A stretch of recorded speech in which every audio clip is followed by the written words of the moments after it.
অবশেষে আমার বেস্টুর স্বপ্নের কাহিনী শুনবো, তো বন্ধুরা চলো রেডি। মানে শুন দোস্ত, হয়েছে কি কালকে আমি আইতাল করতে পরে ঘুমাইনি, এই জন্য শয়তান ময়তান ঘুমের মধ্যে চলে আসছে, বুঝলি? তাহলে আসতে পারতো না। প্রথমে হয়েছে কি, আমি যদি তোরে সব মানে স্বপ্নের মতো তোরে খুলে দেখাইতে পারতাম যে আমি কি কি দেখছি। হ্যাঁ, মানে ওর বাসায় আসছে একা, এবার আমরা গেছি, আমি আর তো ওকে দেখতে গেছি, এবার যে দেখি কি ওর বিয়ে।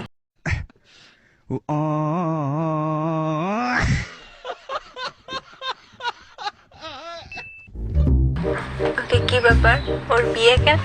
তোর না বিয়ে হলো কিছুদিন আগে আসিফ ভাইয়ের সাথে, এবার পরে বলছি কি না আমার আরেকজনের সাথে বিয়ে। আমি বলছি কার সাথে বিয়ে? আবার বলে কি আসিফের দুলা ভাই। আমাকে কোন দুলা ভাই? তা বলছে ওই যে আছে না তোর হাত কেটে দিছিলাম। বলছে কি তুই আসিফরে রেখে ওই বুড়ো বেটার সাথে যাবি আবার? হ্যাঁ, পরে আসিফ ভাই পুলিশরা খবর দিছে, খবর দেওয়ার পরে পুলিশ তো ওরে ধরে নিয়ে যাচ্ছে। এবার আমি তো কাঁদছি, আরে কান্না কাঁদছি। এবার একা বলছে কি দোস্ত থাম, কান্দিস না, আমি চলে আসবো না, 2-3 দিনের মধ্যেই দেখিস আব্বু আমার ছাড়াই দিয়ে আসে, আবার ওর সাথে আমার বিয়ে দেবে।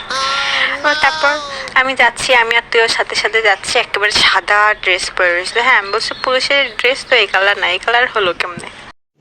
रुको जरा सबर करो।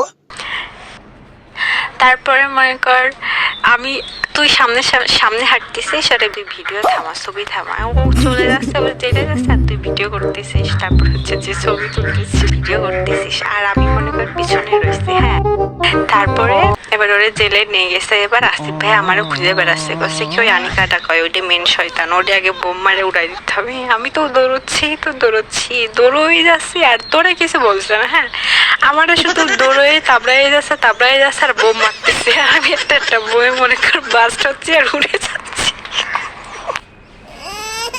মানে দোস্ত এটা কোনো কথা?